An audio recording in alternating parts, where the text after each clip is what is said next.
Willingness matters a whole lot with young horses, and Aurora is absolutely loaded with it. This horse wants to understand what you're asking her to do. She's bred well, she's got a clean mind, and when things get intense, her first thought isn't to panic or explode. She stays thoughtful, and that makes moving quickly through groundwork and into riding prep a real possibility. Over the last 6 years, Jeremiah has spent a lot of time expanding how he works with horses. Some of it comes from things he's learned growing up, and others come from things he picks up from trainers along the way. He blends it all together into something that works for him. One of the more unique influences came from a friend of ours from Brazil, and honestly, the first time you see it, it looks ridiculous. There's a whole lot of hopping around, bouncing around the horse, moving all around their body and legs. Honestly, it kind of looks like a fish flopping around out of water, but it works. And the reason it works is interesting. If you watch the horse carefully, they never really seem overwhelmed by it. The movement is rhythmic and predictable, which makes it easy for the horse to process mentally. When Aurora gets excited, Jeremiah gets excited. When she settles, he settles. It's almost like they're sharing the same energy and rhythm. The horse is leading the dance, which means she never really feels trapped or hunted like a predator is suddenly climbing on her back. And honestly, it's fascinating to watch. It makes my knees hurt just looking at it, but every time I've seen this method used, the horse stays thinking rather than emotionally falling apart. And with young horses, thinking is everything. All this bouncing, hopping, touching, and what looks like complete chaos to an outside observer is building toward one moment, getting on. And somehow Jeremiah still manages to launch himself from the ground onto the horse's back. I don't know how he does it. I haven't had springs on my legs since I was about 16, and mine are definitely broken. But he makes it look easy. One second he's standing beside the horse, and the next he's laying across her back like a piece of uncooked bacon. For most horses, this is where things get interesting. That extra weight feels different. Their balance changes. Most horses will scoot forward a step or two when they first feel it. And honestly, that's not a problem. In fact, it's pretty normal. The important part is Aurora keeps thinking. If she steps forward, they stop and they process together, and then they'll do it again, and again, and again. The goal isn't to hold her still. The goal is to make sure she understands what's happening. Now, if she were to get startled and jump forward or trot off, that's okay too. Jeremiah's feet simply come back down the ground, but he stays connected to her. He moves with her at her pace until she settles, reconnects mentally, and starts paying attention again. Then they go back to where they left off. No punishment, no fight, no trying to prove who's in charge. Just repetition until the strange becomes familiar. What I like about this approach is that a horse never feels trapped. Aurora is allowed to move her feet, think through the problem, and find the right answer. And because of that, every repetition gets a little quieter than the one before, a little less concerned, a little more confident, until eventually having a person laying across her back just becomes another normal part of life. By this point, Aurora is completely comfortable with Jeremiah laying across her back, and that's a big milestone. A lot of horses can tolerate a rider for a moment. The real question is whether they can actually relax and accept it. You can feel the difference. And once Jeremiah feels her energy soften and accept him being there, it's time for the next step. So he starts preparing her for sitting upright. He also makes sure that she stays freed up and relaxed. If she can't walk forward calmly, there's no reason to add more pressure. Before he ever swings a leg over, he wants to know she's comfortable with his leg touching her shoulders, her barrel, and her chest. These are all brand new sensations for a horse that has never carried a ride before. So instead of surprising her with them later, he introduces them now.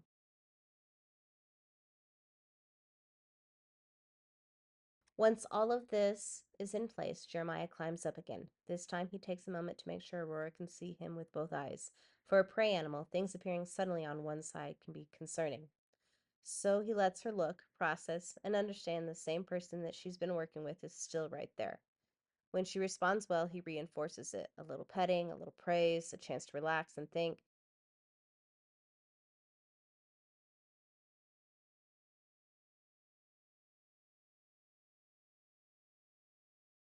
Then comes the moment. The other leg swings across, he lifts himself up, and for the first time, he's sitting on her back. What's interesting about this Brazilian approach is that the movement doesn't stop once the rider gets on. A lot of people get on a horse and immediately become stiff and still. He keeps moving. His legs move, his hands move, his body shifts. He basically petting the horse with his entire body. So this horse that has never carried a rider before in her life can stand there quietly as if she's been doing it for years. Not because she was forced to accept it, but because every step leading up to it made sense to her. Another thing that Jeremiah picked up from a different trainer is what we affectionately call a push start. Honestly, it reminds me of what a little kid does when they try to get an old pasture horse to move when they don't really know how to ask correctly. In the past, we've used more of a serpentine approach to unstick their feet, moving the horse back and forth from side to side until forward movement happens.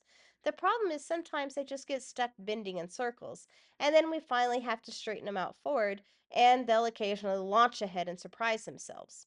The push start seems to avoid a lot of that. It helps the horse find forward movement more naturally and with less abruptness. There's actually a lot going on here mechanically. By pushing the horse forward and down slightly, it lowers their head, which naturally encourages relaxation, and it shifts the horse enough off balance that they almost have to take a step forward to catch themselves. So with Aurora, Jeremiah is blending both ideas together. If her feet get sticky, he'll disengage and redirect her sharply to unglue them, and then use the push start to encourage those feet to keep tracking forward instead of circling. And through all of this, he's using his legs and his feet to apply pressure. When she moves forward, the pressure stops. And little by little, Aurora is starting to understand that pressure on her sides means to move your feet forward. And once a horse starts understanding that concept, you finally start to ride instead of just sit. We spend the first rides teaching a horse to move forward willingly. Every ride after that is about refining it, teaching them how to turn, stop, collect up, and move with more purpose and style. But first, they have to learn to moving forward is the answer. A lot of young horses get stuck moving their hips around in a circle. Part of that is because they can keep the rider in sight, and part of it is because it's familiar. If they get worried, that circle can get tighter and faster and eventually turn into a fun little buck. Forward movement is different. Now the rider moves differently on their back. They have to balance in ways they've never balanced before. They have to bring their hind feet further underneath themselves and use muscles they've never really used in that way before. And instead of focusing completely on the person on their back, they have to start paying attention to where they're going. There's a lot happening all at once. That's one of the reasons we start first rides bareback and in halters. The less there is to think about, the better. Aurora already understands a halter. She knows how to follow the feel of it. So all Jeremiah has to do is utilize the same pulls and pushes that he uses with the halter on the ground for her to learn how to turn side to side. Saddles come with a whole collection of new experiences in themselves. The weight of the saddle, the cinch tightening around the barrel, the breast collar across her chest, stirrups bumping against her sides, leather cracking and creaking as they move, things hanging underneath them that they've never seen before. None of those are particularly difficult to teach, but every one of them is another piece of information that the horse has to process. And young horses only have so much mental bandwidth.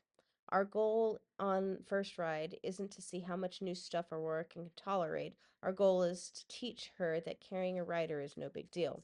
So we strip away everything that isn't necessary. That allows Aurora to focus on only one new sensation and new lesson instead of 10.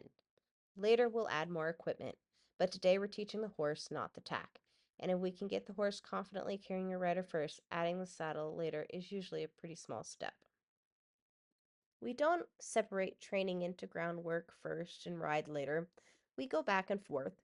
We'll fix things sometimes on the ground and then reinforce it under the saddle, and then go right back to the ground if that's what the horse needs.